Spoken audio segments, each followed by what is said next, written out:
Welcome back to Science Academy classes. In our previous lecture, we were studying about the second law of Mendelian inheritance, which is called as the law of segregation. है ना? In our this lecture, we will going to study about the third law of Mendelian inheritance, जिसका नाम है the law of independent assortment. है ना? तो the law of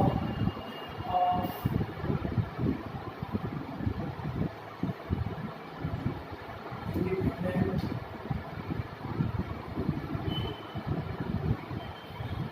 assortment. और क्या है हमारा थर्ड लॉ? कौन सा हमारा है? थर्ड लॉ ऑफ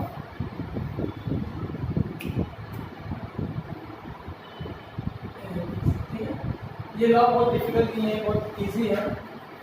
बस आपको समझना है कि भाई वो इंडिपेंडेंट का मतलब क्या है, सभी को पता है ना। इंडिपेंडेंट मतलब क्या है भाई, जो किसी पर डिपेंड नहीं होगा ना, अपने आप काम करेगा, अपने आप कहीं भी आएगा, अपने आप कहीं भी जाएगा, उससे किसी से डिपेंडेंट रहना ही नहीं। अशॉर्टमेंट का मतलब क्या है? अशॉर्टमेंट का मतलब होता है डिस्ट्रीब्यूशन। क्या होता है? डिस्ट्रीब्यूशन। भाई वो अपनी मर्जी से डिस्ट्रीब्यूट होगा। यदि मुझे कहीं जाना है तो अपनी मर्जी से जाऊंगा, किसी को पूछूंगा नहीं, किसी डिपेंड नहीं होगा। तो अशॉर्टमेंट मतलब क्या होता है? डिस्ट्रीब्यूट होना। डिस्ट्रीब्यूट मतलब कहाँ डिस्ट्रीब्यूट? भाई बॉडी के बाहर ले आएगा नहीं ना, कहाँ डिस्ट्रीब्यूट? डिस्ट्रीब्यूट मतलब गैमेट। भाई कौन सा अलील, कौन सा जीन किस गैमेट में जाएगा, ये किसी पे डिपेंड नहीं होगा, वो खुद ही जाएगा, इंडिपेंडेंट होगा। ये था हमारा थर्ड लॉ। ठीक है। तो अब ये जो लॉ था ये किस पर है? एक्चुअली जब मोनोहाइब्रिड क्रॉस किया गया तो इस लॉ को हम डिफाइन नहीं कर सकते हैं, क्योंकि मोनोहाइब्रिड क्रॉस में हम सिर्फ और सिर्फ एक अलील की बात करते हैं। लेकिन जब मेंडल ने डाइहाइब्रिड क्रॉस और ट्राइहाइब्रिड क्रॉस किया तब उन्हें मालूम पड़ा कि यार कुछ तो अलग हो रहा है ना, कुछ तो काम हो रहा है ना। तो उन्होंने एक तीसरा लॉ बनाया, क्योंकि जब मैं डाइहाइब्रिड क्रॉस किया, मुझे मैं ट्राइहाइब्रिड क्रॉस की बात करूंगा तो वहां पर एक नहीं बल्कि दो की बात करूंगा। डाइहाइब्रिड बोल रहा हूं मैं, डाइहाइब्रिड में क्या होगा भाई? दो एलिमेंट्स होंगे ना, यहाँ पे दो अलग अलग जीन होंगे, दो अलग अलग कैरेक्टर होंगे, दो अलग अलग ट्रेट होंगे। और ट्राई में तीन होंगे, है ना। मोनो में तो एक ही है, तो मोनो का टेंशन नहीं था भाई, हमने ऐसे अलग कर दिया, अलग हो गया। लेकिन डाई में कैसे करेंगे हम अलग, है ना।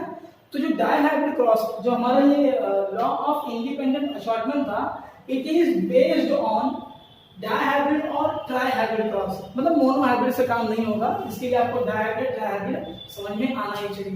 और जैसे कि हम लोगों ने पढ़ा है कि डाइहाइब्रिड क्रॉस के अंदर हमें एक रेशियो मिला था। डाइहाइब्रिड क्रॉस का रेशियो क्या था हमारा? हाइब्रिड क्रॉस, इसका रेशियो क्या था? देखते हैं क्या था इसका रेशियो। अगर आपको फिनोटाइपिक रेशियो याद होगा तो वो था 9:3:3:1, और जीनोटाइपिक रेशियो क्या था? वो था हमारा 1:2:1:2:4:2:1:1, ये था हमारा, है ना। आपको याद होगा तो हमें ये जीनोटाइपिक रेशियो यहाँ पर नहीं देखना है, हमें इससे कोई लेना देना नहीं है, बट हमें फिनोटाइपिक रेशियो देखना है, जिससे हमें मालूम पड़ेगा कि लॉ ऑफ इंडिपेंडेंट असॉर्टमेंट किस तरह से काम करता है। ठीक है। तो देखते हैं कि पहले लॉ क्या है ना, कि लॉ क्या है, लॉ क्या बोलता है। दिस लॉ स्टेट दैट, देखते हैं कि लॉ क्या है। व्हेन हाइब्रिड पोजेसिंग या फिर जिसे हम कह सकते हैं हैविंग टू या फिर और मोर पेयर ऑफ कॉन्ट्रास्टिंग ट्रेट, या फिर तुम उसे फैक्टर भी कह सकते हो, फैक्टर, या आसान भाषा में अलील्स, ट्रेट और फैक्टर और allele. The inheritance of one pair of factor या फिर trait और allele is independent to the other inheritance कह लो, या तो तुम इसे इनहेरिटेंस के बदले में यहाँ पर सेग्रीगेशन भी कह सकते हैं, सेग्रीगेशन ना, सेग्रीगेशन भी कह सकते हैं इसे हम लोग, है ना, इनहेरिटेंस होना, ट्रांसफर होना, ठीक है। क्या है ये लॉ क्या कहता है, देख लेते हैं एक बार हम लोग। क्या बोल रहा है कि जब कोई हाइब्रिड या कोई पैरेंट, या आसान भाषा में बोलो कि पैरेंट हैविंग 2 और मोर कॉन्ट्रास्टिंग कैरेक्टर ना, एक पैरेंट हो जिसके पास 2 या 2 से ज्यादा कैरेक्टर हो, हाइब्रिड कैरेक्टर होना चाहिए, है ना, तो उसमें से जो एक कैरेक्टर है उसका जो ट्रांसफर होगा, उसका जो इनहेरिटेंस होगा वो दूसरे वाले कैरेक्टर पे डिपेंड नहीं करेगा। जैसे कि क्या बोला है, when a hybrid possessing or when a hybrid possessing 2 or more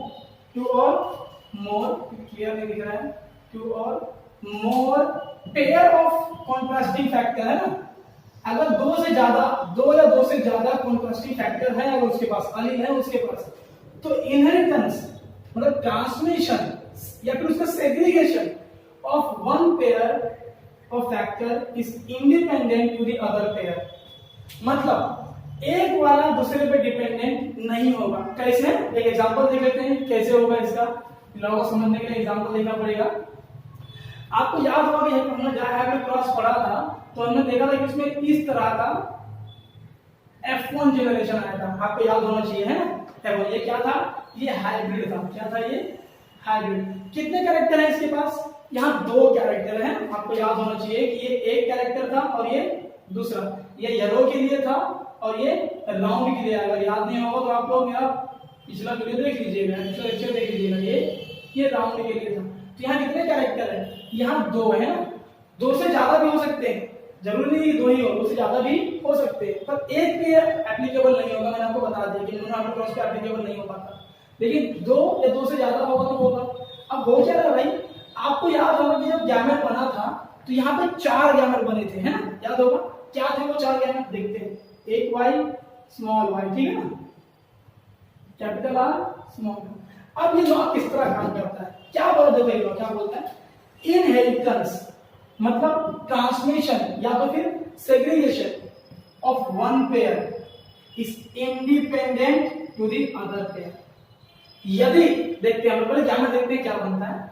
ये जो कैपिटल Y है ये हमारे इस कैपिटल R के साथ में मिक्स हो सकता है, तो ये एक गैमेट बन जाएगा, है ना।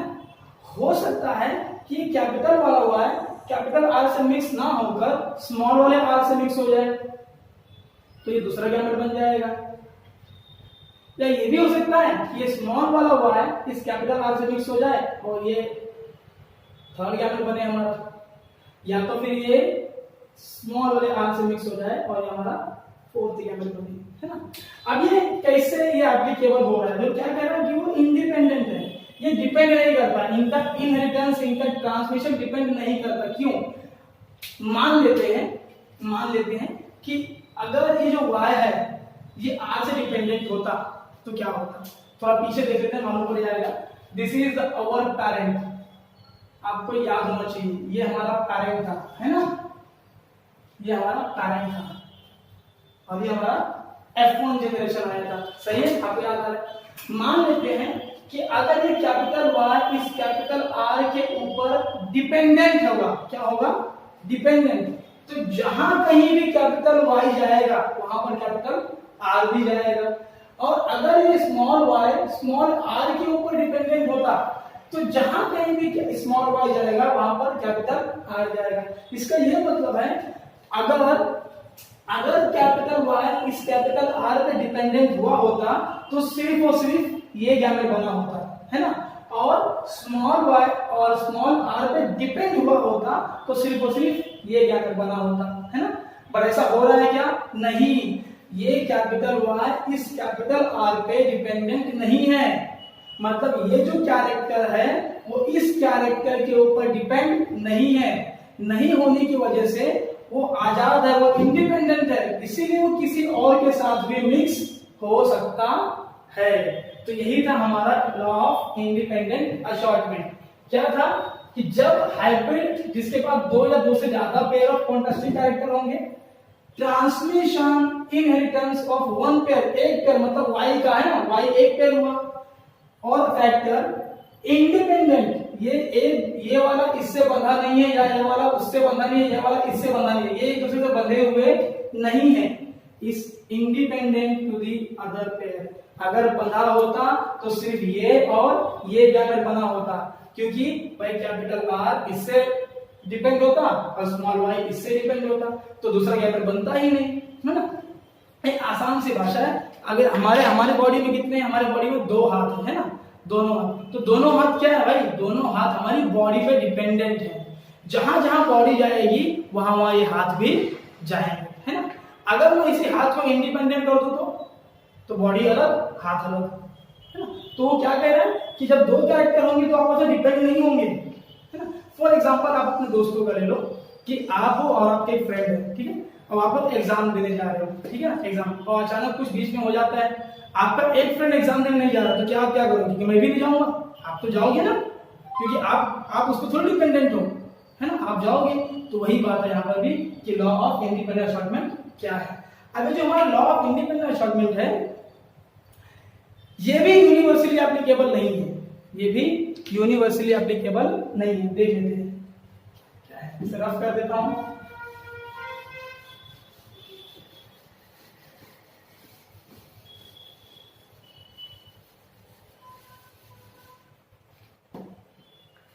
The law of next point हमारा क्या था, law of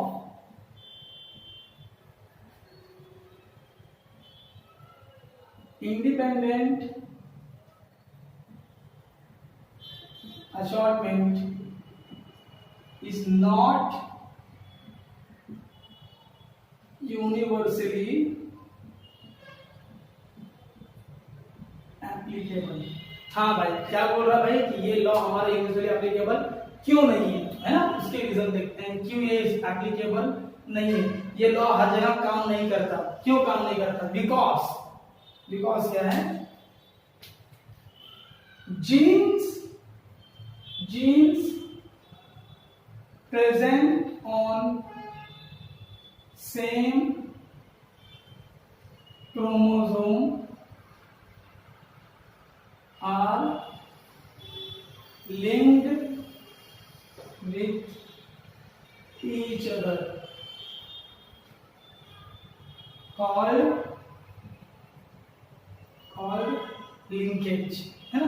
क्या बोल रहा है कि जितने भी जीन्स कह रहा हूं मैं यहाँ पर, मतलब कई सारे जीन जो एक ही क्रोमोसोम में प्रेजेंट होंगे वो क्या होंगे आपस में, वो आपस में लिंक होंगे, आपस में जुड़े होंगे, उन्हें क्या कहेंगे हम, लिंकेज। तो जो जीन आपस में जुड़े हुए हैं वो अलग अलग जाएंगे नहीं, वो एक ही साथ जाएंगे।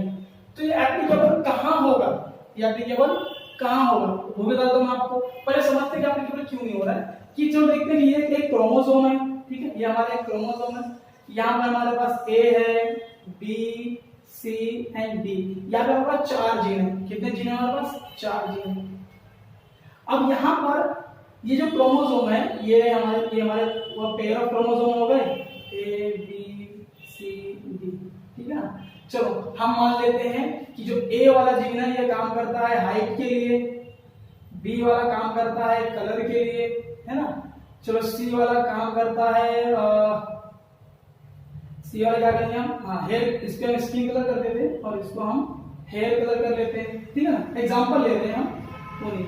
और डी वाला काम करता है हमारा क्या करेंगे हम, चलो हम ले लेते हैं कि हमारे ये विडो पिंक के लिए हेयर लाइन के लिए लेते हैं, या तो फिर आप ईयर ग्रोथ के लिए ले लीजिए, जो भी आपको लेना हो तो ले लेते हैं। चलो कि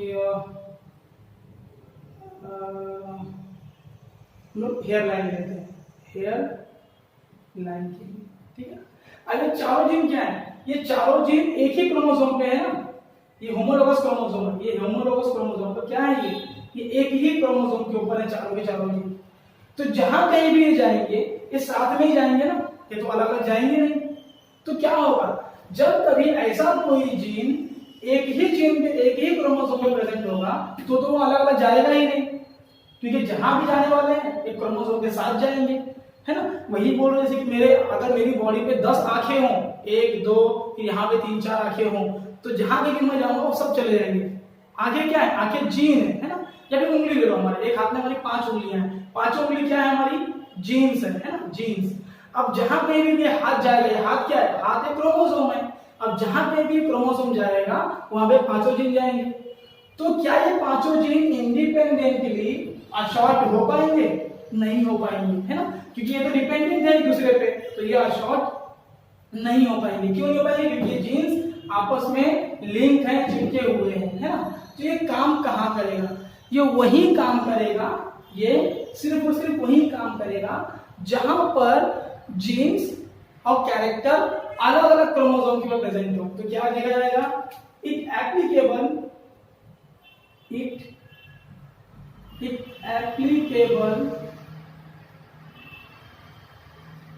on those characters या फिर ट्रेड कह लो उसे, ट्रेड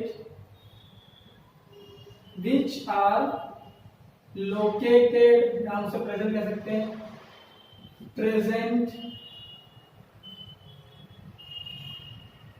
on डिफरेंट क्रोमोसोम। समझ आ रहा है कहां काम करेगा? ये ऐसी जगह पे काम करेगा जहां पर जीन या जो कैरेक्टर, जो ट्रेट है, वो कहां प्रेजेंट हो? अलग अलग क्रोमोसोम पे प्रेजेंट हो। एक क्रोमोसोम पे ना हो। फॉर एग्जांपल कि अगर ये क्रोमोसोम के ऊपर ए है, ए वाला जीन है, तो इसके ऊपर क्या होना चाहिए? बी वाला जीन। मतलब इसके पास था, हमारे पास हाइट के लिए था, है ना, अब इसके लिए क्या था? इसके पास था हमारा कलर के लिए, है ना। या फिर अगर हम मेंडल की बात करें तो ए वाले के ऊपर होगा हमारा येलो कलर, और बी वाले पे क्या होगा हमारा?